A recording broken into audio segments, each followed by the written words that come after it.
ஷமி வெற்றி பெற்றிருக்கிறாங்க. அங்க ஒரு விக்கெட் எடுத்துட்டு அவர் என்ன சொல்றாருன்னா, அங்க ஏன் நான் தரையை தொட்டேன் அப்படின்னா,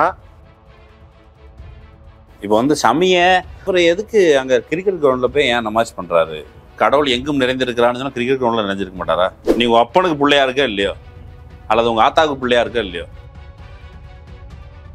வந்தனா கட்டாரியா வந்து ஒரே ஒரு மேட்ச் அர்ஜென்டினா கூட தோத்தும் போது என்ன ட்வீட் பண்ணாங்க, Indian team has too many Dalits, அதனாலதான் தோத்துட்டோம். இப்போ வந்து நடராஜனை நம்ம கொண்டாடுறோம். ஏன் கொண்டாடணும்? நீங்க வந்து சீக்வன்ஸா வெளியே தள்ளி அவங்களை கீழே தள்ளுறதோ இல்ல கீழே தள்ளி வெளியே தள்ளுறதோ சீக்வன்ஸ் தான் மாறி இருக்கும் போலிய, நிலை ஒண்ணுதான் அப்படின்றத அவர் சொல்றாரு. அதை தான் நம்ம பாபரி மஸ்ஜித் வேண்டலையும் பாக்குறோம், கிரிக்கெட் ஆகட்டும், ஹாக்கி ஆகட்டும், இன்னைக்கு சிபிஐ இடி இன்வெஸ்டிகேஷன் எல்லாத்துலயுமே பாக்குறோம். ஏடா பூணலோட உட்காந்து நீலாம் என்னடா இந்தியன்? சூப்பர்மேன் வந்து பேண்ட்டுக்கு வெளியே ஜட்டி போடுற மாதிரி ஒரு சட்டை வெளியே பூணல் போட்டிருந்தார். இஸ்லாமியரோ கிறிஸ்துவரோ ஏன் ஈவன் தலித்தோ கூட அவங்களோட அடையாளத்தோட இருக்கக்கூடாது. சொன்னா கீதையை படிச்சாதான் நீ இந்துன்னு சொன்னா பாதி பேர் இந்துவா இருக்க மாட்டான்.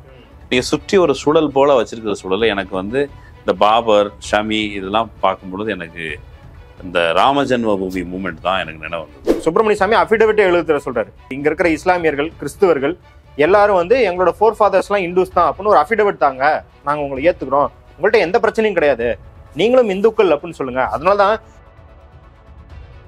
அங்க எல்லா ஆபீசர்ஸுமே இதுக்கு வேலைக்கு பார்த்துருக்காங்க. இந்த ஆபீசருங்கெல்லாம் ரிட்டையர்மெண்ட்டுக்கு அப்புறம் எங்க போயிருக்காங்கன்னு பார்த்தா RSS போயிருக்காங்க. கவர்னர் வந்து திருவண்ணாமலையில இறச்சி வைக்கிறாங்கன்னு சொல்றாரு. ஒரே லைன் தான். கவர்னர் சுமந்த் ஸ்ரீராமன் மத்திய பிரதேஷ் மெல்பர்ன் வரைக்கும் ஒரே குணத்தோட இருக்கிறாங்க. இவங்களால பெரும் கலவரத்துல எல்லாருமே உயிரிழந்திருக்கோம், மசூதிகள் சேதமடைஞ்சிருக்குது, 20 ராமர் கோயில்கள் சேதமடைஞ்சிருக்குது இவங்க கலவரத்தால. அதெல்லாம் இவனுங்க கண்டுக்கவே கிடையாது. இவனுங்க காரியானோன்னு இவனுங்க பணம் வசூல் பண்ணோன்னு உண்டியில வச்சு 20 கோடி வசூல் பண்ணோன்னு எடுத்துட்டு ஓடிட்டானுங்க இல்லையா. அவங்களுக்கு ராமர் மேல துளி கூட அக்கறை இல்லை. ராமர் கோயில் பூஜாரிக்கும் அந்த மசூதி இடிக்கிறதுல உடன்பாடு கிடையாது. அந்த ராமர் பேர்ல மசூதி இடிப்பை எதிர்த்த ராமர் கோயிலின் பூசாரியும் கொலை செய்யப்படும். இப்ப தொடர்ச்சியா அந்த கொலைகள் நடக்குது. எதுக்கு கொலை பண்றாங்க அப்படின்னு பார்த்தா VSP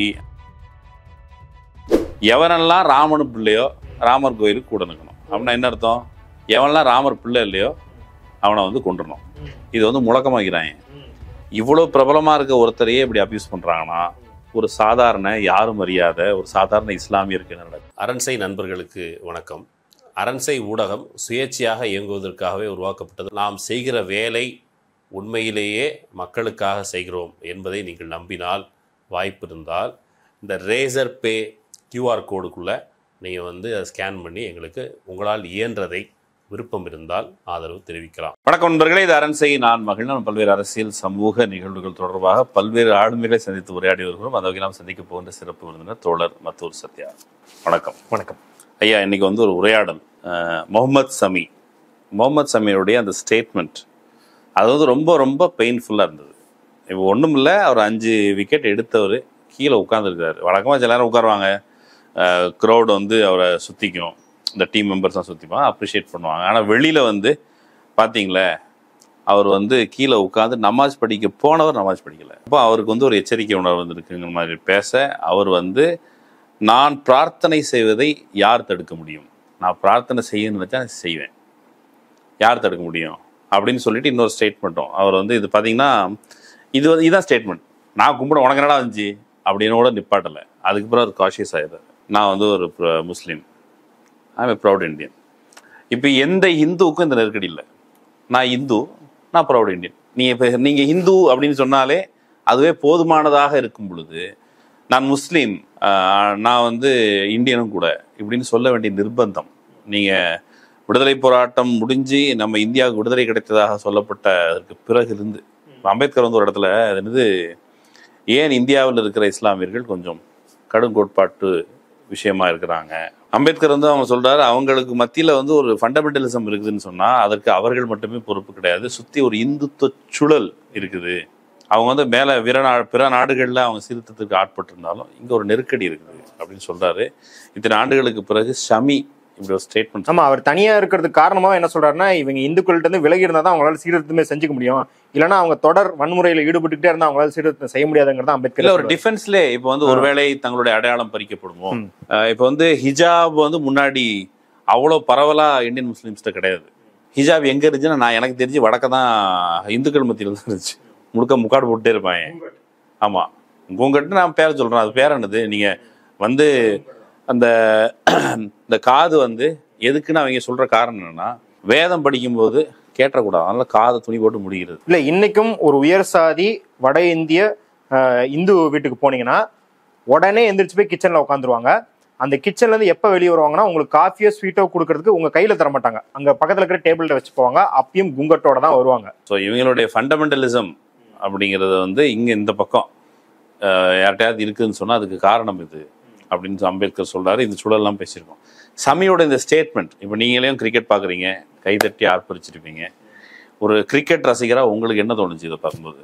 ரொம்ப ரொம்ப கவலைக்கிடமான ஒரு சூழல் அது. பாருங்க, அவரு ஒரு வெற்றிகரமான தருணம்.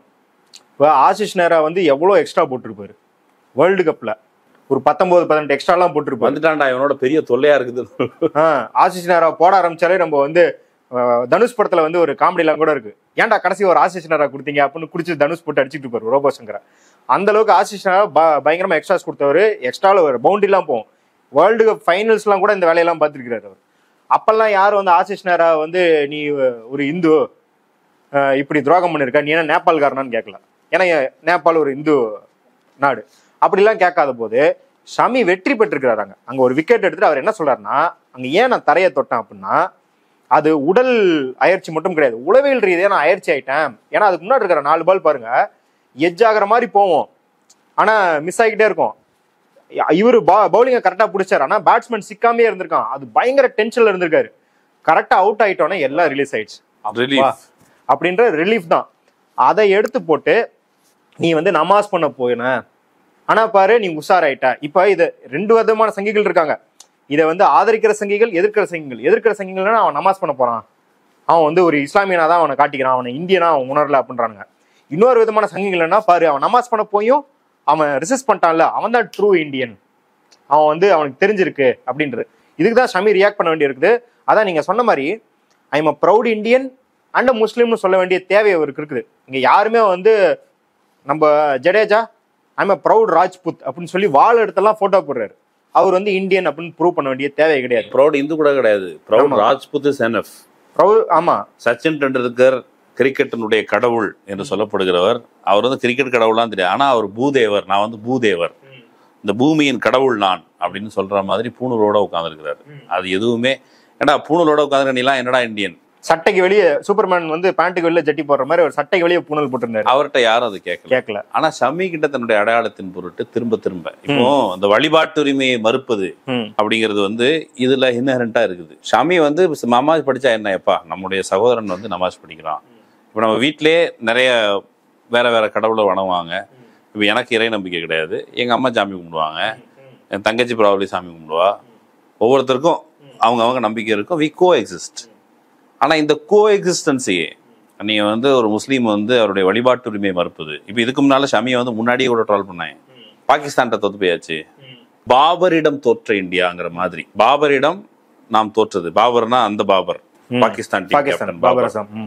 உடனே இவர் வந்து இந்தியா அப்படின்னா இந்தியர்கள் அப்படின்னு சொன்னா அவங்க ராம்கே அவுலாதா இருக்கு. நீ உங்க அப்பனுக்கு பிள்ளையா இருக்க இல்லையோ, அல்லது உங்க ஆத்தாவுக்கு பிள்ளையா இருக்க இல்லையோ, நீ ராமருக்கு பிள்ளையா இருக்கணும்.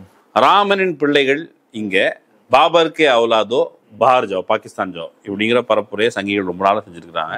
ஷமியை போட்டு இவ்வளவு படா டார்கெட் பண்ணாங்க, ட்ரால் பண்ணாங்க. அது முடிஞ்ச அடுத்த மேட்ச் அவர் வந்ததுக்கு அப்புறம் ஸ்டேடியம்ல வந்து ஜெய் ஸ்ரீராம் கத்துனாங்க அவரை பார்த்து. நீ என்ன அப்படின்னா, நீ வந்து ஒரு இஸ்லாமிய அடையாளத்துக்குள்ள இருக்கவே கூடாது. நீ வந்து அப்துல் கலாம் அப்படின்னா இஸ்லாமிய அடையாளத்தை விட்டு வெளியே வந்து வீணை வாசிக்கணும், கீதை படிக்கணும். நான் வந்து ராமரையும் போட்டுறேன், கிருஷ்ணரையும் போட்டுறேன் அப்படின்னு பேசணும். ஏன் ஒரு அது இஸ்லாமியரோ கிறிஸ்துவரோ, ஏன் ஈவன் தலித்தோ கூட அவங்களோட அடையாளத்தோட இருக்கக்கூடாது அப்படிங்கிறதா. இது வந்து நம்ம பாக்குறோம் ஷமிக்குன்றது இல்லாம யோக்கியமான இந்துவா இருந்தா, இந்தியா இருக்குன்னா கீதை படிச்சிருக்கணும்டா, கீதையை கரைச்சி குடிச்சிருக்கணும்டாங்கிற ஒரு நிபந்தனையை இந்தியாவில் எந்த இந்துக்கும் இவர்கள் சொல்வதில்லை. ஆமா, சொன்னா கீதையை படிச்சாதான் நீ இந்துன்னு சொன்னா பாதி பேர் இந்துவா இருக்க மாட்டான். கீதையின் யோகியதை பற்றி அது வந்து பார்வையாளர்கள் நீங்க வாய்ப்பு இருந்ததுன்னா கீதையின் மறுபக்கம்னு சொல்லி ஆசிரியர் வீரமணி எழுதின அந்த நூல் அது நல்ல விரிவாகவே பேசியிருக்கு. அவர் பாகவத ஆராய்ச்சின்னு ஒரு புத்தகம் எழுதியிருக்கிறாரு, அதையும் கூட வாங்கி படிக்கலாம். ராம்நாத் பஸ் எழுதினது கீதை, வரலாற்றில் கீதையின் பாத்திரம், இந்திய வரலாற்றில் பகவத்கீதை, பிரேம்நாத் பஜாஜ் காஷ்மீர்காரர், அவர் வாயில தான் ஒண்ணு கிடைச்சாங்களாம்.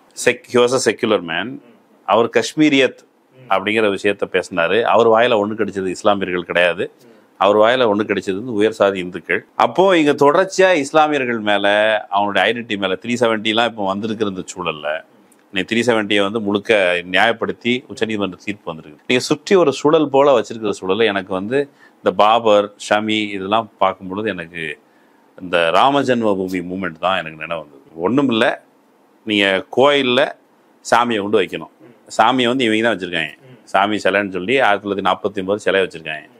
சிலையை வச்சுட்டு அன்னையிலேருந்து இன்னைக்கு வரைக்குமான வேலையில் இஸ்லாமியர்கள் அவங்களுடைய வழிபாட்டு உரிமையை மறுக்கிறது அப்படின்னு எனக்கு தோணுச்சு. உங்களுக்கு அது நினைவு வந்ததா? ஆமாம், இது அந்த விஹெச்பி அவங்க ஒரு ப்ரொடக்ஷன் பண்ணி ஒரு ஹை பட்ஜெட்டில் அப்பயே ஒரு படம் ரிலீஸ் பண்ணாங்க விஹெச்பி.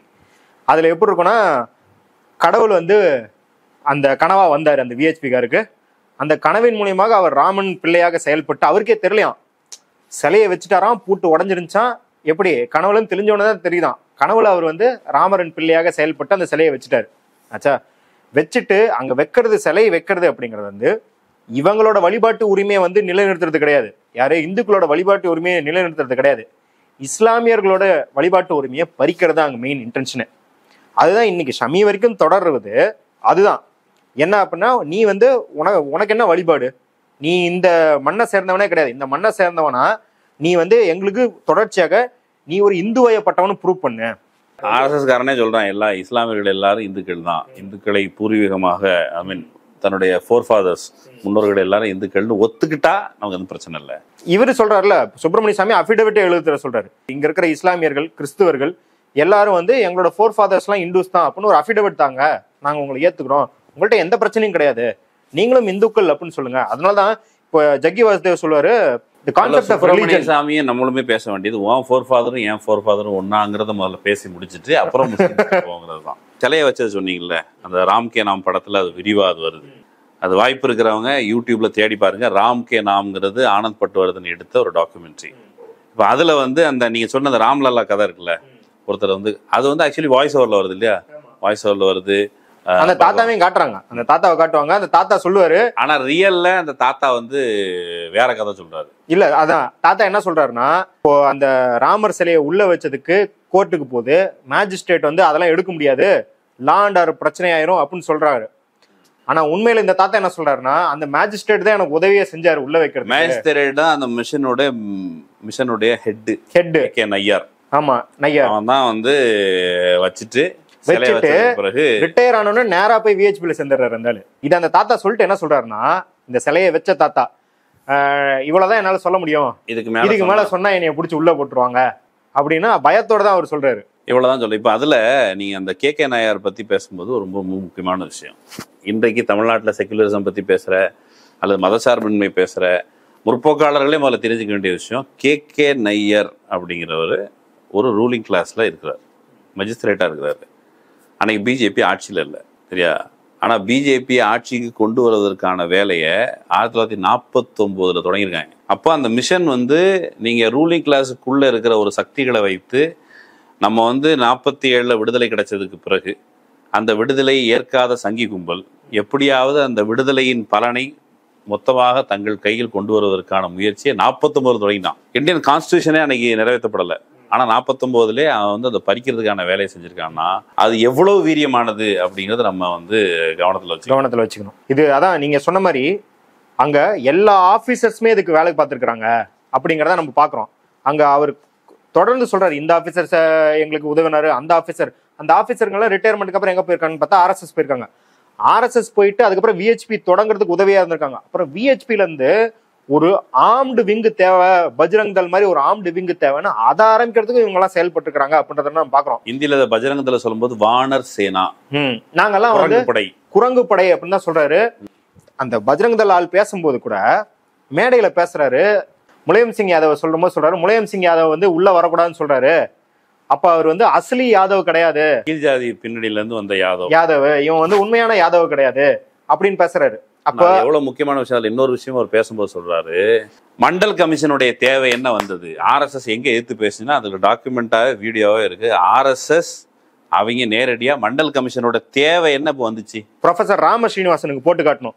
அவர் டிபேட்டா போய் நாங்க வந்து எப்பயுமே மண்டல் கமிஷனை ஆதரிச்சோம், நாங்க விஹெச்பியில இருந்தப்போ, அதாவது விஹெச்பி ஆட்களுக்கு எதிராக விபி சிங் செயல்பட்டார், டைம் லைன் ஆப் குரோனாலஜி சம்ஜியன்னு வந்து இவர் சொல்றாருல்ல அமித்ஷா, ஆப் பேலே குரோனாலஜி சம்ஜியா நம்ம ராமஸ்ரீனிவாசன் சொல்லணும். முதல்ல வந்தது மண்டல் கமிஷன் தான், நீங்க தான் அதுக்கு ரியாக்ஷனா பாபரி மஸ்ஜித் இடிச்சிங்க. ஆனா இவர் எப்படி ப்ரொஜெக்ட் பண்றாரு அப்படின்னா, மண்டல் கமிஷன் என்னவோ விஹெச்பியின் பிரச்சாரத்தை முறியடிக்க கொண்டு வந்த மாதிரி அப்படியே கொண்டு வந்தாலும் என்னங்கிறீங்க, நீங்க ஆதரிச்சோம். ஆர்எஸ்எஸ் எந்த காலத்துல எதிர்க்கலன்னா, ராம்கி நம்மள வந்து வீடியோ ஃபுட்டேஜ் இருக்கு, எங்க தட்டிப்பட்டாலும் ஏகப்பட்ட ஃபுட்டேஜ் இருக்கு. மண்டல் கமிஷனா இதை விட கேவலமா பேச முடியாது அப்படிங்கிற மாதிரி பேசிருக்காங்க. வரிக்கு வரி பிச்சரே ஜாதி லோக்னு அவங்கள பேசுறதே பாத்தீங்கன்னா, இதுங்கெல்லாம் எதுக்கு அப்படிங்கிற துணியில தான் பேசியிருக்காங்க. அது அவங்க பேசுறதோட இல்ல, அந்த ராமர் கோயில் செட்டப் பண்றதுக்கு அங்க இருக்கிற இப்ப நம்ம எக்ஸ்ட்ரீம்லி பேக்வர்ட் கிளாஸ் இல்ல மோஸ்ட் பேக்வர்ட் கிளாஸ்ன்னு சொல்ற சாதியினரும் சரி, சமார் அப்படின்னு சொல்ற எஸ்சி ஜாதிகளையும் சரி, எல்லாத்தையும் சேர்த்தி தான் அடிச்சு ஒடிச்சிருக்காங்க. இப்ப நம்ம ஷமி விஷயத்துல எப்படி பாக்குறோம், இஸ்லாமியர்னு பாக்குறோம்ல, அது இஸ்லாமியர் மட்டும் கிடையாது, ஸ்போர்ட்ஸ்ல எஸ்சியும் அப்படிங்கிறதுக்கு வந்தனா கட்டாரியா வந்து ஒரே ஒரு மேட்ச் அர்ஜென்டினா கூட தோத்தும் போது என்ன ட்வீட் பண்ணாங்க, Indian team has too many Dalits, அதனாலதான் தோத்துட்டோம். யாருமே வந்து இந்தியா கிரிக்கெட் டீம்ல வந்து அத்தனை பார்ப்பனர்கள் இருக்கிறாங்க, சச்சின் டெண்டுல்கர்ல இருந்து வெங்கடேஷ் பிரசாத் ஸ்ரீநாத் வரைக்கும் அத்தனை பார்ப்பனர்கள் இருக்காங்க. Indian cricket team has too many Dalits, சரி டூ மெனி பிராமின்ஸ், அதனாலதான் இந்தியா தோத்து போச்சுன்னா யாரும் சொன்னதில்ல. ஒண்ணும் இல்ல, இது வந்து கிரிக்கெட் யாருடையது அப்படின்னா அது நம்ம எல்லாரும் இந்தியர்களுடையது. இந்திய கிரிக்கெட் அணி, இந்திய கிரிக்கெட் அணின்னா என்ன? இந்திய கிரிக்கெட் அணின்னா இந்தியாவில் இருக்க பிற்படுத்தப்பட்ட பட்டியல் சாதி மக்கள், பழங்குடிகள் எல்லாருடைய ரெப்ரசன்டேஷன் இருந்தாதான் இந்தியன் கிரிக்கெட் டீம். ஒண்ணு நீ இந்தியன்னு சொல்லு, இந்தியன்னு சொன்னா என்னோட ரெப்ரசன்டேஷன் கொடு. என்னோட ரெப்ரசன்டேஷன் இல்லாததான் இந்தியன் அணினா அப்ப நான் இந்தியன் கிடையாதுங்கிற இது வரும் அர்த்தம். அதை பத்தி பேசணும். இப்ப கவாஸ்கர் இருக்கார்ல, கவாஸ்கர் வந்து கொஞ்ச நாளைக்கு முன்னாடி அவரோட பேட்டி இணையத்துல தேடி பார்த்தா அவர் என்ன சொல்றாருன்னா, நான் வந்து பிறந்து பிரசவ வார்டில் இருந்தேன், இந்த நர்ஸு என்ன பண்ணிட்டாங்க, குழந்தைய மாற்றி வச்சுட்டாங்க, நான் பிறந்த போது என் காதில் ஓட்டை இருந்திருக்கு, என்னோட மாமா வந்து பார்த்தவர் அந்த ஓட்டையை முதல்ல பார்த்துட்டு போயிருக்காரு, திரும்ப வந்து எங்கள் அம்மா பக்கத்தில் கிடந்த குழந்தைய பார்த்தா அந்த குழந்தை காதில் ஓட்டை இல்லை, எங்கள் மாமா அதுக்கு பிறகுதான் குழந்தை எங்கேன்னு தேடி என்னை வந்து நான் ஒரு மீனவ பெண்ணுக்கு பக்கத்தில் இருந்த பொழுது அதை என்னை தூக்கிட்டு வந்து என்னை அந்த வீட்டில் கொண்டு விட்டாரு. ஒருவேளை நான் அந்த வீட்டில் இருந்திருக்காவிட்டால் நான் கிரிக்கெட்டராக இருக்க மாட்டேன். அப்படின்னா என்ன அர்த்தம், மீனவ பெண்ணுடைய குழந்தையாக வளர்க்கப்பட்டிருந்தால் கிரிக்கெட்டர் ஆக மாட்டேன். கிரிக்கெட்டர் ஆகும், அது உண்மை. ஆமா, வந்து நடராஜனை நம்ம கொண்டாடுறோம், ஏன் கொண்டாடணும், அவர் நம்மள ஒருத்தர். அது மட்டும் இல்ல, நடராஜன் பாருங்களேன், அவர் வந்து கிரிக்கெட்டரா இருந்து கொஞ்சம் ஷார்ட்ல விட்டு திரும்ப போனவர் வந்து தன்னுடைய கிராமத்துல இன்டீரியர்ல அதுக்கு ஒரு கிரிக்கெட்டிங் கிளப் ஒன்று அந்த குழந்தைகளுக்காக பயிற்றுவிக்கிறதுக்காக பண்றாரு. எந்த சென்ஸ்ல இருந்து வருது? இவனுங்க இப்ப தமிழ்நாட்டில இருந்து போற கிரிக்கெட்டர்ஸ் யாரும் சாதாரண பின்தங்கிய வகுப்பார்களுக்கு உதவி செய்ய மாட்டான், நம்ம பிள்ளைகளுக்கு நம்ம தானே செய்யணுங்கிறது. அது எங்க இருந்து வருது? ஒருவேளை எங்க ஆளுங்கள் எல்லாருமே அங்க கிரிக்கெட்டரா இருந்தா நம்ம கருத்த நிறத்தோட ஒருத்தன் கிரிக்கெட்டரா இருந்திருப்பான், நம்ம ஊர்ல தமிழ் பேசுற ஒருத்தன் கிரிக்கெட்டரா இருந்திருப்பான். அது நடக்கவே இல்லை. நமக்கு வந்து ஒரு ஃபேமா யாரை யோசிச்சிருப்பான் தமிழ்நாட்டில இருந்து? ராபின் சிங், ஸ்ரீகாந்த். அப்ப ராபின் சிங் எனக்கு வந்து ஒரு பெரிய கன்ஃபியூஷன். ராபின் சிங் அவர் தமிழ்நாட்டுக்காரரு, சென்னை, எப்படி ராபின் சிங்? அவர் முகத்தை பார்க்கறதுக்கு எனக்கு ஒரு ஒரு அட்ராக்ஷனா இருக்கும். எதுக்குன்னா அவர் தமிழ்நாட்டுக்காரர், மற்ற கிரிக்கெட் வீரர் பார்த்து சந்தோஷப்பட்டது ஒரு பக்கம் இருக்க, ராபின் சிங் சென்னையில இருந்து வர்றாரு, சென்னை கிரிக்கெட் டீம்ல இருந்து. அப்ப நம்ம எப்படி ஒரு சிங்குங்கிற ஒரு டவுட் எப்போ இருந்துச்சு. அப்புறம் தேடி பார்த்தா அது வேற நிலைக்கு வருதுன்னு வச்சுப்போமே. ஆனா தமிழ்நாட்டுல இருந்து வர்றாருன்னு கூட அவ்வளவு சந்தோஷம். அப்படி இந்தியாவுக்கு எல்லா உழைக்கும் மக்களும் கிடைச்சிருக்கும், அது வரவே இல்லை. எங்கெல்லாம் நம்ம இஸ்லாமியர்கள் இப்போ இந்துக்கள் அப்படின்னு சொல்லப்படுற பிற்படுத்தப்பட்டவருக்கோ பட்டியலினத்தவருக்கோ என்ன அப்படின்னா அது இஸ்லாமியர்களோட பிரச்சனை அப்படின்னு பாக்குறோம் இல்லையா. ஆனா என்ன புரிஞ்சுக்கணும்னா, எங்கெங்கெல்லாம் இஸ்லாமியர்கள் வதைக்குள்ளப்படுறாங்களோ அங்க சுத்தி இருக்கிற உழைக்கும் சாதிகளான பிற்படுத்தப்பட்ட மக்களும் தலித்துகளும் அதே போலதான் ட்ரீட் பண்ணப்படுறாங்க அப்படின்றதான் நம்ம வந்தனா கட்டாரியா முகமது ஷமிக்கும் பாக்குறோம். இங்க பாபரி மஸ்ஜித் சுத்தி இருக்கிற பிற்படுத்தப்பட்ட பட்டியல் சமூகத்தவரையும் பாக்குறோம். இது வந்து அலோசியஸ் வந்து ஒன்னு சொல்லுவாரு, ஞான அலோசியஸ் அப்படின்னு சொல்ற, உங்களுக்கு தெரியும், சமூகவியல் அயோத்திதாசர் குறித்து ஒரு தொகுப்பு கொடுத்த அவரு, the Muslims are subalternized by exclusion, the lower caste are excluded by subalternization அப்படின்னு. அதாவது நீங்க அவங்கள புறந்தள்ளியதால அவங்க கீழ்நிலைக்கு தள்ளப்பட்டாங்க, இவங்க கீழ்நிலைக்கு தள்ளப்பட்டதுனால புறந்தள்ளப்பட்டாங்க அப்படின்னு. அப்போ ரெண்டுமே இங்க இஸ்லாமியர்களுக்காகட்டும் இங்க பட்டியல் சாதிகளுக்காகட்டும் மிகவும் பிற்படுத்தப்பட்ட நிலமற்ற பிற்படுத்தப்பட்ட சாதிகள்ல இருந்து வரவங்களாகட்டும் எல்லாருக்கும் பொசிஷன் ஒண்ணுதான். நீங்க வந்து சீக்வன்ஸா வெளியே தள்ளி அவங்களை கீழே தள்ளுறதோ இல்ல கீழே தள்ளி வெளியே தள்ளுறதோ சீக்வன்ஸ் தான் மாறி இருக்கும் போலிய நிலை ஒண்ணுதான் அப்படின்றத அவர் சொல்றாரு. அதை தான் நம்ம பாபரி மஸ்ஜித் மேட்டர்லயும் பாக்குறோம், கிரிக்கெட் ஆகட்டும் ஹாக்கி ஆகட்டும் இன்னைக்கு சிபிஐ இடி இன்வெஸ்டிகேஷன் எல்லாத்துலயுமே பாக்குறோம் அந்த தன்மை இருக்கிறது. ஆமா, இப்போ வந்து அந்த லிங்க் இருக்குது அப்படிங்கறத ஷமி விஷயத்திலும். இப்போ வந்து ஷமிய அப்புறம் எதுக்கு அங்க கிரிக்கெட் கிரவுண்ட்ல போய் ஏன் நமாஸ் பண்றாரு? நமாஸ் ஏன் அப்படி வந்து உட்கார்ந்துருக்க கூடாது இப்படின்னு கூட சில கிரிக்கெட் ஆர்வலர்கள் அந்த செக்யுலரா இல்லை அல்லது ஒரு அந்த எதுவும் பொசிஷன் எடுக்காம ஜென்ரலா இருக்கிறவங்களுக்கு கூட அப்படி தோணலாம். அவங்க அந்த வழிபாட்டு உரிமையை ஷமிக்கு மட்டும் மறுக்கலை. ஷமி வந்து ப்ரேயர் பண்ணல, வேற விஷயம், அவர் சொல்லிட்டாரு.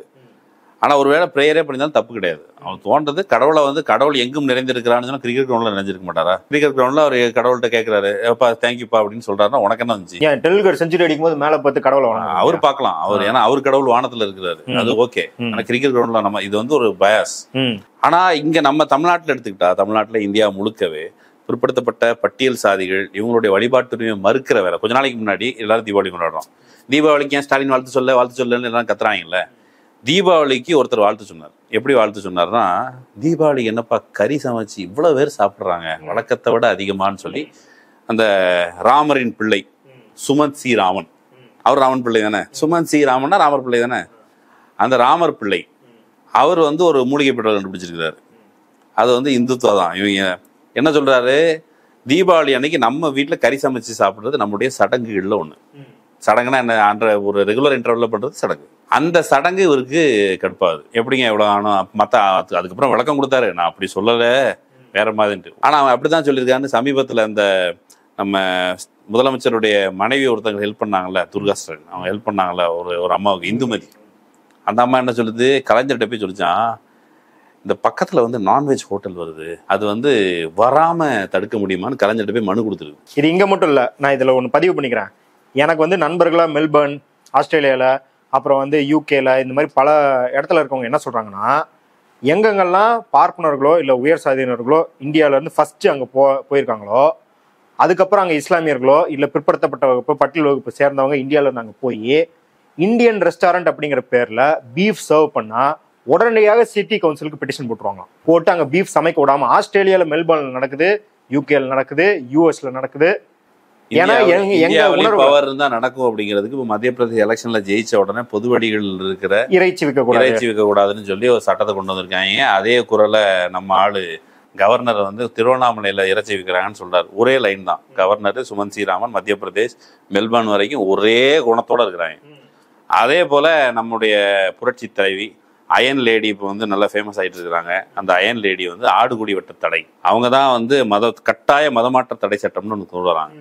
அவங்க தான் தமிழ்நாட்டில் ஆர்எஸ்எஸ் பிஜேபிக்கு வால் பிடிக்கிற வேலையை, அதை வளர்த்து விடுற வேலையை 99-96 முதல் முறை ஆட்சிக்கு வந்த போதே அவங்க வந்து 98-96 வரைக்கும் அதை வந்து கோயம்புத்தூரில் கலவரம் வரைக்கும் கொண்டு போய் விட்டதில் அம்மையாருடைய ஆசீர்வாதம் வந்து ரொம்ப முக்கியமாக உண்டு. ஸ்வராஜ்யா பத்திரிகையில் ஜெயலலிதா வந்து நம்முடைய இந்துத்துவ முதல்வர் அப்படிலாம் எழுதினாங்க.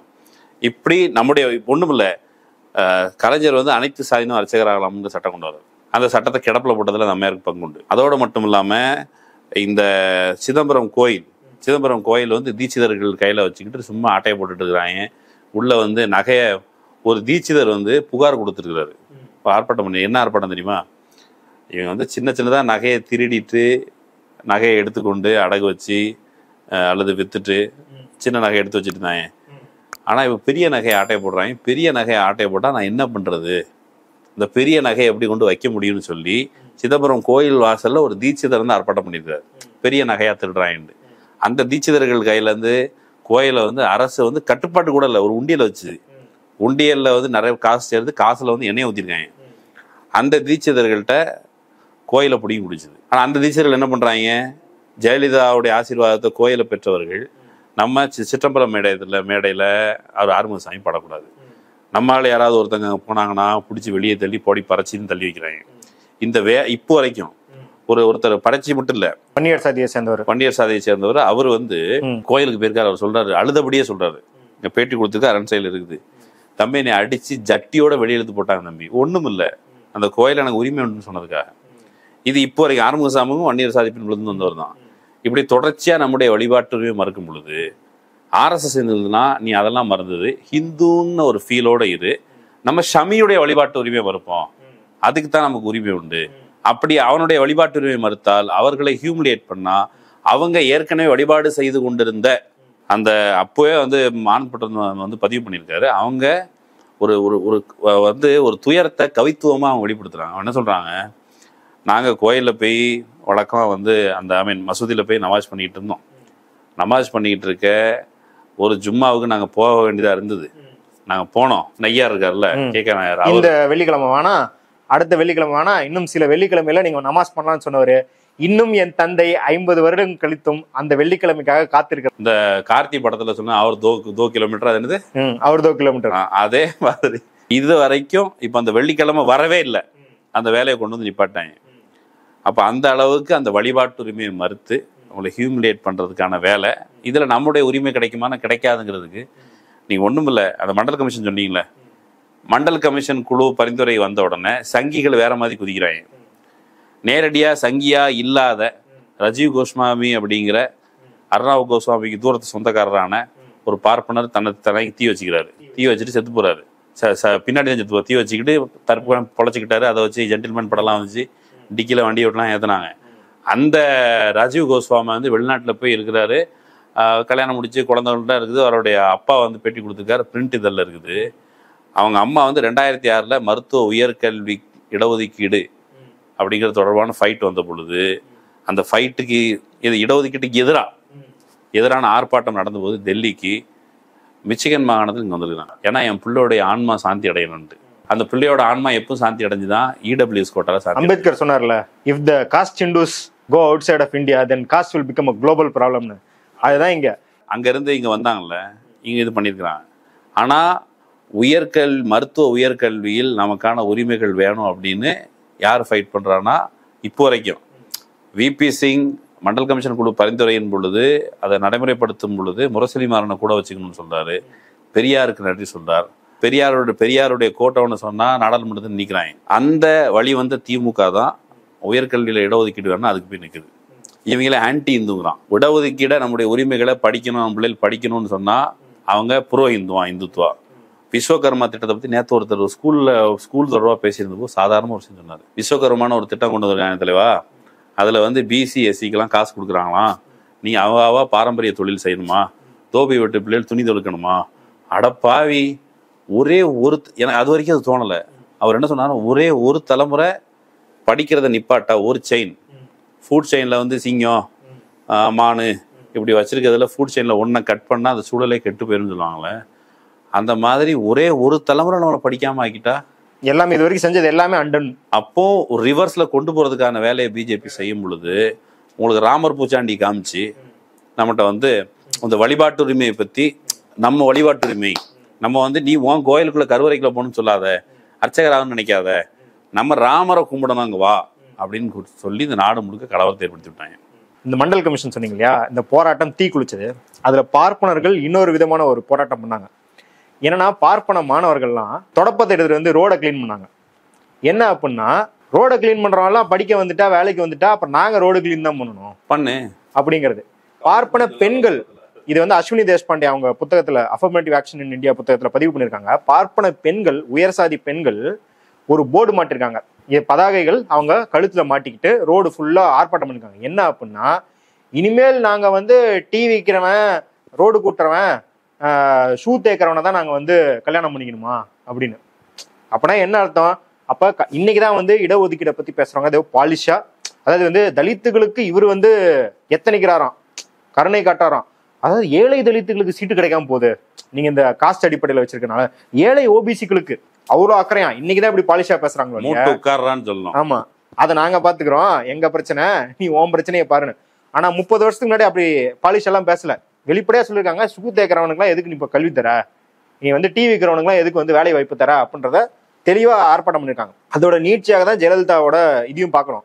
அந்த வழிபாட்டு உரிமை இங்க ட்வின் எப்பயுமே பாருங்க, 2 ஒண்ணு உங்களுக்கு என்ட்ரி கிரிட்டேரியா, எக்ஸிட் கிரிட்டேரியா ரெண்டும் போடணும். அதுல கோயில்ல ஆடு மாடு வெட்டுறதுக்கு தடை, கட்டாய மதமாற்ற தடை சட்டம், இது ரெண்டும் ஒன்னாதான் வருது. அதனாலதான் நான் சொல்றேன், இஸ்லாமியர்களுக்கோ கிறிஸ்தவர்களுக்கோ நடக்கிறது இது வந்து ஒரு மதத்தின் மீது மட்டும் கிடையாது, அதை வச்சு உங்க மேல தாக்குதல் நடத்துக்கிறதா அது நடக்குது அப்படிங்கறத ஜெயலலிதா ப்ரூவ் பண்றாங்க.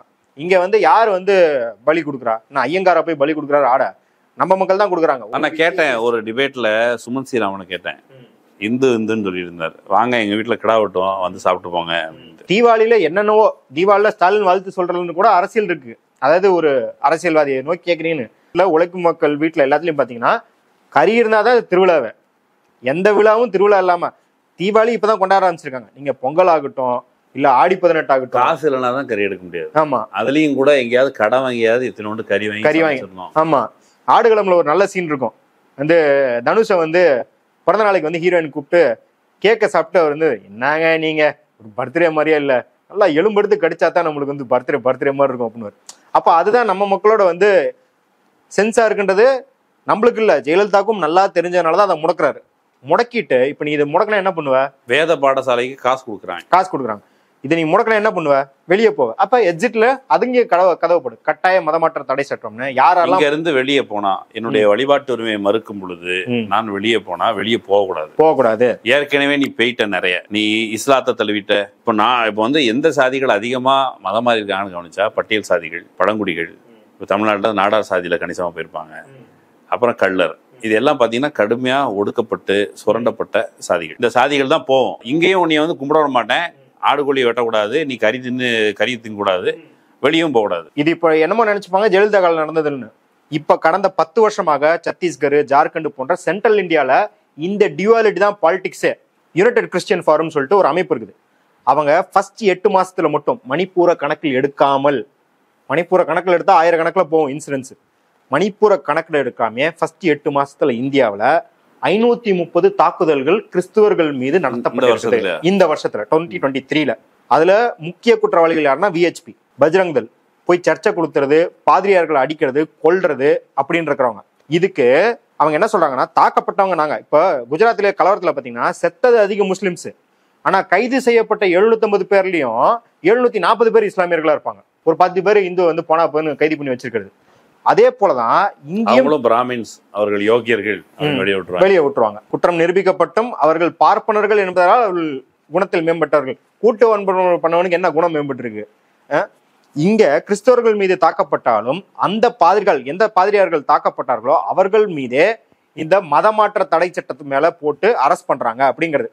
அதுதான் பாருங்க, இது இந்தியா ஃபுல்லாவே இப்பதான் பாலிடிக்ஸ் கிறிஸ்தவர்களுக்கு எகென்ஸ்டா. இது ராம்கே நாம்ல மக்கள் சாதாரணமா கேட்கிறாங்க, அவன் என்னுடைய சகோதரன், அவன் நமாஜ் படிக்கான், நான் சாமி கும்பிடுறேன், இது உனக்கு என்ன பிரச்சனை? 200 வருஷமா நாங்க இப்படிதான் சாமி கும்பிடுறோம், நாங்க 2 பேரும் இப்படி சாமி கும்பிட்டா உனக்கு என்ன பிரச்சனை? அப்படி சாமி கும்பிடுறது கூடாது அப்படிங்கிறதான் பிஜேபியினுடைய வந்து திட்டம். இப்போ வந்து அயோத்தியா முழுக்கவே ராமருக்கும் அங்கங்க கோயில்கள் இருக்குது, அனுமருக்கும் இருக்குது. அந்த ராமர் கோயிலுக்கு பூஜாரியாக நியமிக்கப்பட்டவர் அவரு வந்து பேசும் பொழுது அவர் ஒரு முக்கியமான கேள்வி கேட்கிறார். இந்த கேள்வியை நான் இன்னைக்கு தான் கவனிச்சேன். ரொம்ப ரொம்ப முக்கியமான கேள்வி. எங்க இந்து தர்மத்துல சாமி சிலை எங்க பிரதிஷ்டை செய்யப்படுதோ அந்த கட்டடம் தான் கோயில். 49ல சிலையை வச்சாச்சு, அன்னையில இருந்து சாமி அங்கதான் இருக்குது. ஒரு பக்கம் இங்க பூஜை நடந்துட்டு இருக்கு, ஒரு பக்கம் நமாஜ் இஸ்லாமியர்கள் பயன்படுத்திட்டு இருக்காங்க. இதுல 2 பேருக்கும் எந்த பிரச்சனையும் இல்லை. அப்போ ராமர் இருக்கிற அந்த மசூதி இருக்குல்ல, ராம் லல்லா, குழந்தை ராமன், அவர் இருந்த அந்த கோயில், அந்த மசூதி வந்து இந்துக்களுடைய நம்பிக்கை பொறுத்தவரை கோயில் தானே. கோயில எப்படா இடிப்பீங்க அப்படின்னு கேட்கிறாரு. அவர் பாபரி மஸ்ஜித் இடிச்சதாவே பார்க்கல, அவர் கோயில தான் நீங்க இடிச்சிருக்கீங்கன்னு பாக்குறாரு. இது நம்ம தமிழ்நாட்டு பார்வையாளர்களுக்கு அழுத்தி சொல்ல வேண்டியது என்ன அப்படின்னா, நம்ம என்ன நினைச்சுக்கிறோம்னா வடக்குல இருந்து ஒரு ஐடியாலஜியை கொண்டாந்து நம்ம மேல திணிக்குது பிஜேபி அப்படின்னு பாக்குறாங்க. ஆனா வடக்குல இருக்க மக்கள்கிட்ட பேசினா என்ன தெரியுதுன்னா, அங்க அயோத்தியால இருக்கிற மக்கள்கிட்ட பேசினா தெரியுதுன்னா, அங்க அயோத்தியால இவங்க திணிச்ச ஐடியாலஜி வடக்குக்கே அந்நியமானது, அயோத்தியா மக்களுக்கே அந்நியமானது. அங்க அயோத்தி மக்கள் வந்து சொல்றாங்க, இவங்களால பெரும் கலவரத்துல எல்லாருமே உயிரிழந்திருக்கிறோம், மசூதிகள் சேதமடைஞ்சிருக்குது, 20 ராமர் கோயில்கள் சேதமடைஞ்சிருக்குது இவங்க கலவரத்தால. அதெல்லாம் இவனுங்க கண்டுக்கவே கிடையாது. இவனுங்க காரியானோன்னு, இவனுங்க பணம் வசூல் பண்ணோன்னு, உண்டியில வச்சு 20 கோடி வசூல் பண்ணோன்னு எடுத்துட்டு ஓடிட்டானுங்க இல்லையா. அவங்களுக்கு ராமர் மேல துளி கூட அக்கறை இல்ல. ராமர் கோயில் கட்டணும்னு பல 100 கோடி ரூபாய் வசூல் பண்ணிருக்காங்க. இப்போ வரைக்கும் அந்த நிலத்தை வித்தது வரைக்கும் இப்ப வரைக்கும் 93லயே அவர் 20 கோடிங்கிறாரு. 93லயே 200 மில்லியன் அப்படின்னு தான் பத்திரிகையில போட்டு 200 மில்லியன் 20 கோடி 93லயே ஒரு வருஷத்துலயே அவ்வளவு கலெக்ட் பண்ணிருக்காங்க. இந்த இடிக்கிறதுல யாருக்குமே அங்க இருந்தவங்களுக்கு, அதாவது பார்ப்பனர்கள் உள்பட, உயர் சாதி உள்பட, அங்க இருக்கிற புரோகிதர்கள் உட்பட யாருக்குமே அங்க உடன்பாடு கிடையாது. நீதிமன்றத்தால் நியமிக்கப்பட்ட அந்த பூஜாரிக்கும், ராமர் கோயில் பூஜாரிக்கும் கோயில் இடிக்கிறதுல, அந்த மசூதி இடிக்கிறதுல உடன்பாடு கிடையாது. ஆனா அவர் மொழியில அது கோயில் இடிக்கிறது. அவர் பொறுத்த வரைக்கும் இந்து மதம்ங்கிறது ரிலீஜன் ஆஃப் பீஸ். அவருக்கு வந்து நன்றி கடன் பட்டதோட சொல்றாரு, இஸ்லாமியர்கள் எவ்வளவு மேம்பட்ட குணமுடையவர்கள்னா எங்களை நீங்க வந்து வழிபட்டுக்கோங்கன்னு சொல்லியிருக்கிறாங்க. அதே போல எப்பெல்லாம் வந்து இப்போ நம்ம பாக்குறோம் ஃபிளட்ஸ் வரும்போது எல்லா பள்ளிவாசலும் திறந்து விடப்படுது. அதே போலதான் அவங்க என்ன பண்ணிருக்காங்கன்னா, எங்க காம்பவுண்டுக்குள்ள நீங்க பண்ணிக்கோங்க, நாங்க காம்பவுண்டுக்குள்ள நாங்க நமாஸ் பண்ணிக்கிறோம் அப்படின்னு தான் பண்ணிருக்காங்க. இந்த அளவுக்கு பீஸ்ஃபுல்லா தான் நாங்க இது வரைக்கும் இருந்திருக்கிறோம். யாருமே யாரும் எதிரியாக பார்த்ததில்ல. இந்த விஹெச்பி ஆளுங்க யாருமே அயோத்தியாவை சேர்ந்தவங்க கிடையாது. எல்லாரும் வெளியிருந்து வந்து இந்த ஐடியாலஜியை திணிக்கிறாங்கன்னு நம்ம சொல்ல தேவையில்லை. அந்த நீங்க சொன்ன மாதிரி கோர்ட் நியமிக்கப்பட்ட பூசாரி சொல்றாரு. அவர் என்ன சொல்றாரு, தொடர்ந்து இந்த ராம ஜென்ம பூமியை வயலண்ட் ஒரு ஆர்கனைசேஷனா மாத்தினதன் வழியாக பிஜேபி வந்து தங்களுடையதாக மாற்றிக்கொள்ள நினைக்கிறது. இந்த ரத யாத்திரையெல்லாம் போனார். இப்போ இந்த அண்ணாமலை ரத யாத்திரை போறாருல, பாத யாத்திரை, எப்படி ஏசி பஸ்ல போனாரோ அதே மாதிரி அன்னைக்கு டொயோட்டா கார்ல ஏசி கார்ல தான் அத்வானி போயிருக்கிறாரு. அதன் வழியாக வந்தவர்கள் வன்முறையை தூண்டினார்கள். வன்முறையை தூண்டி அந்த பாபரி மசீத்தை இடித்து இதை கைப்பற்றி தங்களுடைய அரசியல் ஆதாயத்திற்காக பயன்படுத்தி கொள்ள பார்க்கிறார்கள். நாங்கள் அதை அனுமதிக்க முடியாதுன்னு சொல்றவர். அப்படி தொடர்ச்சியாக அதுக்கு எதிரான கிரிட்டிசிசம் வச்சுக்கிட்டு இருந்தவரை கல்யாண் சிங், பிஜேபி ஆட்சி இங்கே வருது, கல்யாண் சிங் வந்தவொடனே முதல்ல இவரை சேக் பண்ணுறாரு. சேக் பண்ணி வெளியே அனுப்பிட்டு அதுக்கு பிறகு அடிக்கிறாங்க. ராமஜென்ம பூமி, அந்த ராமஜென்ம பூமின்னு அவங்க சொல்கிறது, அந்த ராம்லல்லாவுக்கு பூஜை பண்ணிக்கிட்டு இருந்த பூசாரியை வெளியே அனுப்பிட்டு, ஒருவேளை என்ன நடந்திருக்கும், ஒருவேளை அவங்க இடிக்க போயிருந்தா, டேய் ராமர் இங்கே தாண்டா இருக்கிறாரு, என்னைய தாண்டி இடிக்க போங்கடா அப்படின்னு சொல்லி இது கவுண்டர் ஆயிருக்கும். அப்போ அவரை வெளியில் அனுப்பிட்டு பாபரி மஸ்ஜித் இடிச்சிட்டு அந்த ராமர் பேரில் மசூதி இடிப்பை எதிர்த்த ராமர் கோயிலின் பூசாரியும் கொலை செய்யப்பட்டிருக்கோம். அவர் பேர் மஹந்த் லால்தாஸ். அவர் ஒரு வருஷத்துக்கு அப்புறம் 93 அவர் கொல்லப்படுறாரு. ஏன் அப்படின்னா, இந்த லெபரான் கமிஷன் அமைக்கப்பட்டு இந்த இடிக்கப்பட்டது சுத்தி இருக்கிற குற்றத்தை பதிவு செய்ய நினைக்குது சிபிஐ. அது ஒரு வழக்கு போகுது. அந்த சிபிஐல முக்கிய சாட்சியாக இருக்கிறாரு மஹந்த் லால்தாஸ் அப்படின்னு சொல்ற ராமர் கோயிலின் பூசாரி. அதனால அவர்கிட்ட ஆவணங்கள் இருந்ததுனால அவரை போட்டு தள்ளுறாங்க. அவரு கூடவே இன்னொரு அதிகாரியும் கொலை செய்யப்பட்டிருக்கிறார். ஆமா, அவர் வந்து ஃபைல்ஸ் எல்லாம் வச்சிட்டு போயிருக்கிறாரு. ஆமா, சுப்ரதா தாஸ்ன்னு சொல்லிட்டு அவரையும் கொலை பண்ணி விட்டாங்க. இப்படி நிறைய, இப்போ வந்து 1-2 கொலைகள் இல்ல, நிறைய கொலைகள் நடந்திருக்குது. நிறைய கொலைகள்னா ஒண்ணும் இல்லை, அங்க இருக்கிற இந்து சாதுக்கள் இருக்கிறாங்கல்ல, அந்த சாதுக்கள், அவர் வந்து கியான்தாஸ் அப்படிங்கிற சாது, அவர் வந்து ஃபார் எக்ஸாம்பிள் இந்த சாது போலவே அந்த சாது, அவர் என்ன சொல்றாரு, எப்பா தேவையில்லாம சண்டை விடுவாங்க, எங்க நகரம் சாமியார்ன்ட்டு நாங்க இருக்கோம். அந்த அனுமந்தகிரி சாமியார் ஒருத்தர் இப்போ கொண்டிருக்கிறாங்க, கழுத்தெடுத்து கொண்டிருக்கிறாங்க. அது எதுக்கு ஒன்றாயும் தெரியல. 2023 செப்டம்பர் மாசத்துல கொலை பண்ணிட்டான்னு நினைக்கிறேன். இப்போ தொடர்ச்சியா அந்த கொலைகள் நடக்குது. எதுக்கு கொலை பண்றாங்க அப்படின்னு பார்த்தா, விஹெச்பி அங்க இருக்கிற மத பீடங்களை கைப்பற்றுவது, அதன் வழியாக காசு பாக்குறது. சாமியார் இருக்கார்ல கியான்தாஸ், அவர் வந்து அந்த எப்படியாவது மடத்தை தக்க வச்சுக்கணும், விஹெச்பி உள்ள வந்துடக்கூடாதுன்னு ஒரு ஃபைட் நடந்துட்டு இருக்கு பேரலா. இப்ப இந்த ஃபைட்ல இருந்து அவங்களை வெளியேற்றுறதுக்கு இவர் நரசிம்மராவ், அந்த அவன் எதிர்த்தரப்பு விஹெச்பியை ஃபைட் பண்றதுக்கு நரசிம்மராவ் காலத்துல நரசிம்மராவுடைய க்ளோஸ் எய்டாக இருந்த அல்லது குருவாக இருந்த சந்திராசாமி, நம்ம தமிழ்நாட்டு புகழ் சந்திராசாமி, ராஜீவ்காந்தி கொலை வழக்கு தொடர்பாக சந்தேகப்படுகிற சந்திராசாமி, அவர் வந்து கியான்தாஸுக்கு கூட சப்போர்ட் பண்ணி விஹெச்பிக்கு எதிராக வேலை பார்த்துருக்கிறார். அப்போ அங்க இருக்கிற சாதுக்கள், சாமியார்கள், சாதாரண இந்துக்கள், எளிய மக்கள், இவர்கள் யாருடைய விருப்பமும் இல்லாமல் ராம ஜென்மபூமி இப்போ வந்து ஒரு இடத்துல முழக்கம் வைக்கிறாங்க அந்த ரத யாத்திரையில, எவனெல்லாம் ராமனு பிள்ளையோ ராமர் கோயிலுக்கு கூட நிற்கணும் அப்படின்னா என்ன அர்த்தம், எவனெல்லாம் ராமர் பிள்ளை இல்லையோ அவனை வந்து கொண்டுடணும். இது வந்து முழக்கமாக வைக்கிறாங்க. இது விஹெச்பி காரனே அந்த டாக்குமெண்ட்ல ஒருத்தர் வாக்குமூலம் கொடுக்குறான். என்ன பண்ணிடுவீங்க நீங்கன்னு கேட்குறாங்க. என்ன பண்ணிடுவீங்க, அப்படி பண்ணாதவங்களை என்ன நம்ம குச்பி கர்சக்தே உனக்கோ அப்படின்றான். அதாவது என்ன வேணாலும் பண்ணுவோம் அவங்கள, என்ன வேணாலும் யாரை பண்ணுவோம்னா, அகர் பாத் கர்னா ஹோ தோ பாத், நஹி தோ குச்பி அப்படின்னு சொல்லிட்டு நீங்க இல்லாதவங்கன்னு சொல்றீங்க அப்படின்னா யாரு, ஒரு எக்ஸாம்பிள் சொல்லுங்க, முசல்மான் லோக் அப்படின்றான். அவன் வெளிப்படையா சொல்றான். அவன் ஒரு எடுத்துக்காட்டுக்கு முசல்மான் லோக் சொன்னாரு, அடுத்தவர் இன்னொன்னு சொன்ன அப்படி இந்த ஆளு இன்னொன்னு என்ன சொன்னாங்கன்னா, இந்துக்கள்ல எங்க வேலைக்கு தொந்தரவா இருக்காங்களே நாங்க, நீங்க வந்து அதான் இஸ்லாமியர்களுக்கு இல்ல கீழ் சாதியில இருக்கவங்களுக்கு அப்படின்றத எஸ்டாப்ளிஷ் பண்றோம். இஸ்லாமியர்கள் எங்கெல்லாம் ஒடுக்கப்படுறாங்களோ அங்கெல்லாம் கீழ் சாதி அப்படின்னு சொல்லப்படுறவங்க ஒடுக்கப்படுறாங்கன்னு. இன்னொரு என்ன எஸ்டாப்ளிஷ் பண்ணிங்கன்னா, நீங்க உயர் சாதியிலே பிறந்திருந்தாலும் இந்த ஜனநாயக சக்தி பக்கத்துல நின்னீங்க, இவங்களுக்கு ஆதரவாக நின்னீங்கன்னா இந்துத்துவம் அப்படின்னு சொல்றது, நம்ம இந்துத்துவம் மரியாதையா சொல்றோம். பார்ப்பனரான கிஷோர் கேசாமி இதுல வந்து பொந்துத்துவம், இந்த பொந்துத்துவம் அப்படிங்கிற ஐடியாலஜி என்ன பண்ணுதுன்னா உங்களையும் சேர்த்தி கொள்ளுது. ஜனநாயகத்தின் பக்கம் நீங்க பார்ப்பனராகவே கூட இருங்க, பார்ப்பனராகவே இருந்தாலும் இந்துத்துவத்திற்கு எதிராக பேசினா கெட்ட வார்த்தையில கேவலமா கிஷோர் கே சுவாமியை திட்டுற மாதிரி திட்டக்கூடும். ஹேமந்த் கர்கரே, அவர் ஹேமந்த் கர்கரே குறித்து படிக்கும் பொழுது அவர் வந்து நீங்க நிறைய லிங்க்ஸ், இப்போ சமீபத்துல அந்த யஷ்வந்த் சிந்தேவா ஆமா, யஷ்வந்த் ஷிண்டே பாம்பு அடிச்சது சிபிஐல. அவர் மாலேகான் பிளாஸ்ட் தொடர்பாக சொல்றாரு. அதுக்கு முன்னால ஆர்எஸ்எஸ் வந்து இந்தியா முழுக்க குண்டு வச்சு பாஜகவை திரும்ப இந்தியா ஒளிர்கிறது பிரச்சாரம்னு இந்த பக்கம் பிஜேபி அரசாங்கத்தில இருந்து முயற்சி செய்து கொண்டிருந்த பொழுது மக்களை பயத்துக்குள்ளாக்குவதற்கு, இந்தியாவை குண்டு வெளிச்சத்தில் ஒளிர செய்வதற்கு ஆர்எஸ்எஸ் வந்து இந்தியா முழுக்க முயற்சி செஞ்சு ராணுவத்தின் துணையோடு குண்டு வெடிப்புக்கான பயிற்சி கொடுத்தாங்க. அது வந்து ஒரு தடவை முயற்சி பண்ணி ஒரு சைடில் வந்து குண்டு வெடிச்சு எங்கள் ஃப்ரெண்ட்ஸை எடுத்து போயிட்டாங்க, எனக்கு வந்து மனசாட்சி உறுத்துன்னு சொல்கிறாரு. இது அப்படியே கட் பண்ணி ஹேமந்த் கர்கரே விஷயங்கள் படித்தா, ஹேமந்த் கர்கரே அந்த மாலேகான் பிளாஸ்ட்டு, அந்த பிளாஸ்டில் பயன்படுத்தப்பட்ட வெடிகுண்டு, அந்த மருந்து பொருட்களை அவர் தேடி போனால், அந்த மருந்து பொருட்களுக்கு வந்து ராணுவத்தோட ப்ரொக்யூர்மெண்ட் லிங்க் ஆகுது. ராணுவத்தோட ப்ரொக்யூர்மெண்ட் கலோனல் புரோஹித், அப்புறம் சாத்வி பிரஜா சிங், இவங்க எல்லாரும் சேர்ந்து அவங்க வந்து ஒரு பேரலல் கான்ஸ்டியூஷன் எழுதுறதுக்கு முயற்சி பண்ணுறாங்கன்னு அவர் சந்தேகப்பட்டிருக்கிறாரு.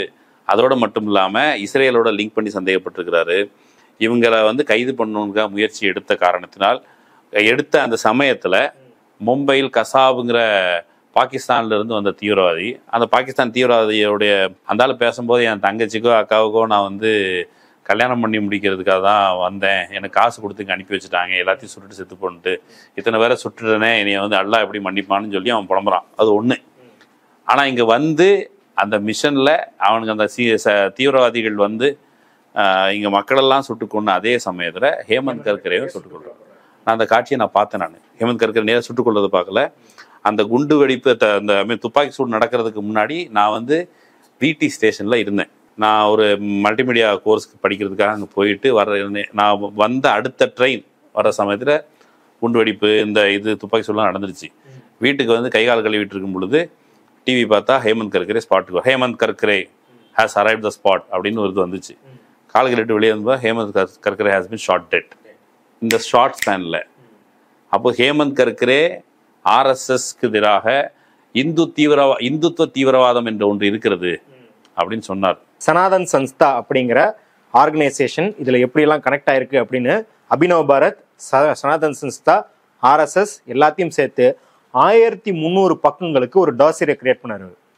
இந்த 1300 பக்கங்கள் கடைசி வரைக்கும் வெளியே வராம பார்த்துக்கிட்டதுக்கு அவரை சைலன்ஸ் பண்ணணும், அப்போ அவர் இறக்கணும்.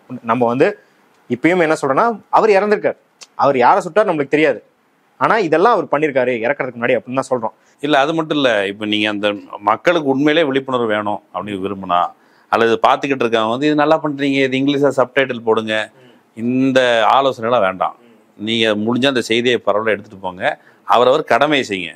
இதே நீங்கள் சொல்கிற அந்த விஷயங்களை தொகுத்து விவேக் தி ரீசன் அப்படின்னு சொல்லி கௌரி லங்கேஷ் படுகொலை, அப்புறம் வந்து பன்சாரே படுகொலை, தபோல்கர் படுகொலை, கல்புர்கி படுகொலை, இதெல்லாம் எப்படி நடந்துச்சு, யார் நடத்தினா அப்படின்னு சனாதன் சன்ஸ்தா உள்ளிட்டவர்களை இணைச்சி அந்த சனாதன் சன்ஸ்தாக்காரங்க வந்து பெரிய காண்டம் ஃபேக்டரியே நடத்திருக்காங்க. அதான் இப்போ சிவகுமார் வந்து பேசி ஒரு வீடியோ வைரல் ஆச்சு. ஒரு ஐடி கம்பெனியில வந்து தோண்டி பார்த்தா 2 டன் காண்டோம் அப்படின்லாம் வந்து சொல்லி பயங்கர ப்ராப்ளம் ஆச்சு. ஆனா அது பொய் செய்தி, அப்பெல்லாம் எங்கேயுமே நடக்கல. ஆனா உண்மையான செய்தி எங்க நடந்துச்சுன்னா, சனாதன் சன்ஸ்தா ஒரு கிராமத்துல மகாராஷ்டிரால ஆசிரமம் நடத்திட்டு இருக்காங்க. அதுக்கு பக்கத்துல வறண்ட ஒரு குளம் இருக்குது. அங்க இருந்து தாங்க முடியாத அளவுக்கு நாத்தம் வந்து அந்த ஊர் மக்கள்லாம் கம்ப்ளைண்ட் பண்ணி, துர்நாற்றம் தாங்காம கம்ப்ளைண்ட் பண்ணி, அதுக்கப்புறம் அங்க வந்து கிரேன்லாம் எடுத்துட்டு வந்து பார்த்தா லட்சக்கணக்கான காண்டம்கள் இருந்திருக்கு. ஏற்கனவே அந்த ஆசிரமத்துல அந்த ஊர்ல இருக்கிற பிள்ளைகள் மனசெல்லாம் கழுவி கூட்டு போய் செக்ஸ் ராக்கெட் நடத்துறாங்க அப்படின்ற வழக்கும் இருந்திருக்குது. அதுல இருந்து தப்பிச்சு அந்த ஆசிரமத்தை மூடிட்டு போயிட்டாங்க. மக்கள் பெரிய போராட்டம் நடத்திருக்காங்க. மூட்டாயினான்னு தெரியல. அவங்க வந்து நேரடியா கொலை மிரட்டல் விடுக்கிற ஆளுங்களும் ஆனந்தப்பட்டவனுக்கும் கொலை மிரட்டல் விட்டுருக்கான். இப்ப இவ்வளவு விஷயங்கள் இருக்குது. மதவாதம், நீங்க வந்து ராமர் கோயில்ல ஏன்டா பாபர் மசூதி இடிச்சதுக்குடா கோயில் கட்டணும், அங்கே மசூதி இருக்குன்னா பக்கத்துல எங்கேயா கோயில் கட்டு போலாம், அக்கம் பக்கமா இருப்போம், நாங்க சகோதரர்களாக இருப்போம் அப்படின்னா, சகோதரர்களாக இருப்பதை தடுக்கிற பாஜக. நீங்க வந்து முகமது சமி அப்படின்னு சொன்னா ஒரு கிரிக்கெட்டர், அவர் என்ன பண்றாரு, அவர் வந்து உங்களுடைய நண்பர் போல. இப்போ வந்து மாநாடு படம் எடுத்தாங்கல்ல, மாநாடு படம் எடுத்த டீமுக்கிட்ட ஒருத்தட்ட பேசினேன்.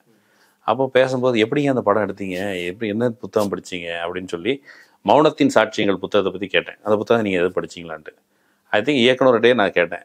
இயக்குனர் வந்து தெரியலிங்க, இருந்தால் அனுப்பி வைங்க அப்படின்னு சொல்லி சொன்னார் வெங்கட் பிரபு. அந்த புக்கை நான் அனுப்பி வச்சேன். ஆனால் அவங்களுக்கு அது தெரில. எப்படி இதை பண்ணீங்க அப்படின்னு கேட்டபோது அவர் ஒரு விஷயம் என்ன சொன்னார்னா, இல்லை நமக்குள்ளே இப்படி இவ்வளோ பிளவுகள், திடீர்னு ஏதோ இஸ்லாமியர்கள் எல்லாம் ஒன்றா தானே இருக்கும், திடீர்னு ஏன் அந்த பிளவு வருதுங்கிற ஒரு டவுட் வந்துச்சு. அது குறித்து பேசிட்டு இருக்கும்போது பண்ணோம் அப்படிதான் சொன்னார். இந்த டவுட் எல்லாருக்கும் வருதுன்னா நீங்கள் டவுட் வந்தால் மட்டும் இதை எதிர்கொள்ள முடியாது. முகமது சமி நீங்கள் இந்தியாவில் பிரபலமான மனிதர்கள் ஒருத்தர் இல்லையா, அந்த கிரிக்கெட்டின் வழியாக பரவலாக குழந்தைகள் வரைக்கும் தெரியும், கிரிக்கெட் பார்க்குற எல்லாருக்கும் தெரியும். இந்தியாவில் கிரிக்கெட் இவ்வளவு பார்க்குறாங்க.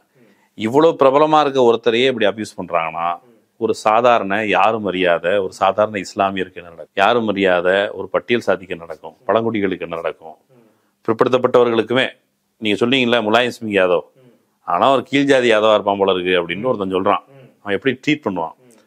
லல்லு பிரசாத் யாதவ் இங்கே வந்து அவங்க பாபரி மசீது இடிக்கிறதுக்கு முன்னாடி ரத யாத்திரை போனாங்கல்ல, தமிழ்நாட்டில் ஒருத்தர் இருந்தார் கலைஞர், அவர் தேசிய ஒற்றுமை கவுன்சில் கூட்டம் வந்து சென்னையில் நடத்துகிறார். விபி சிங் வலியுறுத்தின் பேரில் தமிழ்நாட்டில் நடத்துகிறார். லல்லு பிரசாத் யாதவ் வந்து ரத யாத்திரை வந்தால் அத்வானியை கைது பண்ணுவேன்னு தமிழ்நாட்டில் சொல்லிட்டு போனார். வந்து கைது பண்ணார். அந்த லல்லு பிரசாத் யாதவ் ஊழல்னு சொல்லி உள்ள இவ்வளோ கான்ஸ்பிரசியோடு சேர்ந்து தான் பிராமினிசமும் இந்துத்துவம் வேலை பார்க்குது. அதில் ஒரு இலக்கு முகமது சமி. யாருக்கும் நடக்கலாம்.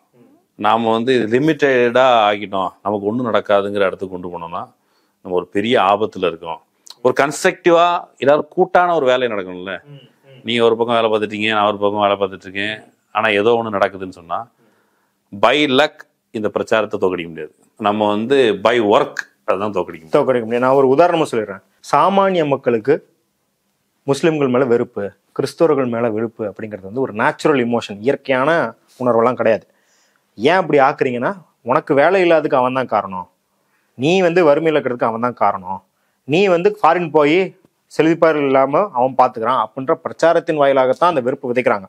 அது இஸ்லாமியர்கள் கிறிஸ்துவர்கள் இல்லாமல் நீங்கள் வந்து எதை வேணாலும் போட்டுக்கலாங்க. இப்போ வந்து வடகிழக்கு மாநிலங்கள் இருந்து வரவங்க, இல்லை வந்து இப்போ நம்ம ஊர்லேயே பார்த்தீங்கன்னா வடக்குல இருந்து வரவனுங்க அப்படின்ற பிரச்சாரத்தை ஒரு இனவெறியில் வட இந்தியர்கள் அப்படின்னு இங்கே ஒரு அதிபர் கும்பல் பரப்பது இல்லையா, அந்த மாதிரி எப்பயுமே இருக்கிற ஒரு ஆக்சுவல் ப்ராப்ளத்துக்கு பொய்யான ஒரு காரணத்தை காட்டி தான் அவங்கள கொண்டு வராங்க. ஆனால் மக்களோட இயல்பு நிலை என்ன அப்படின்னா, நீங்கள் சொன்னீங்க இல்லையா, அங்கே இந்த ராம்கி நாம் டாக்குமெண்ட்ல வர எல்லா இந்துக்களும் சொல்றது என்னன்னா, அவங்களும் நாங்களும் முசல்மான் அவர் ஹம் பாய் பாய், நாங்கள்லாம் வந்து சகோதரர்கள் அப்படின்றது தான்.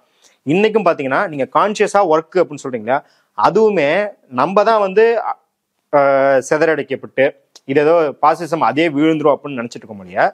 பொதுமக்கள் இதுக்கான முன்னெடுப்புகள் எடுக்க ஆரம்பிச்சிட்டாங்க. ஒன்றும் இல்லை, திருச்சி, சேலம், கோயம்புத்தூர் எல்லா சர்ச்சுகள்லையும் கடந்த தீபாவளிக்கு பல்சமய நல்லுறவு உரையாடல் தீபாவளி கொண்டாட்டம் நடத்திருக்கிறாங்க. நீங்கள் கூகுள் கூட பண்ணி பார்த்துக்கலாம். அதில் இஸ்லாமியர்கள், கிறிஸ்துவர்கள், பௌத்தர்கள், சமணர்கள், சைவ மதத்தை சேர்ந்தவங்க, ஸ்ரீரங்கத்திலிருந்து பார்ப்பனர்களையும் கூட்டிட்டு வந்து தீபாவளி கொண்டாடி இருக்கிறாங்க. திருச்சியில், சேலத்தில் செஞ்சுருக்காங்க, ஈரோட்டில் செஞ்சுருக்காங்க, கோயம்புத்தூரில் செஞ்சுருக்காங்க. அப்போ அதே போல் என்ன சொல்கிறாங்கன்னா, அங்கே வந்தவங்க எல்லாருமே என்ன சொல்கிறாங்கன்னா, மாற்று மதத்தாரவங்களும் கிறிஸ்தவர்கள் அல்லாதவர்களும் சரி நம்ம கிறிஸ்மஸ் இப்படி கொண்டாடுவோம், அடுத்து ரம்ஜானி இப்படி கொண்டாடுவோம், எல்லாரும் இப்படியான ஒரு மனநிலைக்கு மக்களே வந்திருக்கிறாங்க. அப்போ மக்களுக்கு, சாமானியர்களுக்கு, நீங்கள் இப்போ வெங்கட் பிரபு சொன்னீங்களா, நாங்கள் அந்த படம்லாம் புத்தகம்லாம் படித்தது இல்லைங்க, ஆனால் எங்களுக்கு இப்படி ஒரு உணர்வு அப்படின்னு. அதே போல தான் சாமானியர்களும் அவங்க உங்களுக்கு தியரட்டிக்கலாக படிக்கலனாலும் அவங்களுக்கே அந்த தேவை கருதி அவங்க செயல்பட ஆரம்பிச்சிட்டாங்க. பிஜேபி என்னைக்கும் ஒரு கூட்டணி வைக்காது. பிஜேபி வந்து ஒரு கூட்டணி அஃபிஷியலாக வச்சுக்கும். ஒருடைய வேலை திட்டம் வந்து எதிரில் இருக்கிறவன செதறடிக்கிறது. 40% ஓட்டு தான் வாங்க முடியும் தெரியும். 60% ஓட்டை எப்படி செதறடிக்கிறதுங்கிறதுலேயும் அவனோட பிளான் இருக்குது. அப்போ நம்ம வந்து எல்லா ஆச்சரியத்தையும் கடந்து சேர்ந்து நிற்கணும். முகமது சாமிக்கு நடந்தது நமக்கு நடக்கும். முகமது சமி இது வந்து பழனிசாமி அப்படிங்கிறது நடக்கும். அது நடக்காமல் இருக்கணும். நம்ம வந்து கான்ஷியஸான ஒரு நடவடிக்கைகளுக்கு போகணும், அல்லது இந்த விஷயங்களை வந்து இன்னும் பரவலாக எடுத்துகிட்டு போகணும் அப்படிங்கிறது தான் இந்த உரையாடல் இத்தோடு நிறைவேறவில்லை. நம்ம வந்து தொடர்ச்சி அது குறித்து தான் பேச போகிறோம். இப்போதைக்கு தற்காலிகமாக இதை நிறைவு செய்யலாம். இன்னொரு வாய்ப்பில் பேசுவோம். நன்றி. நண்பர்களே, இன்னொரு வாய்ப்பில் பேசலாம். நன்றி.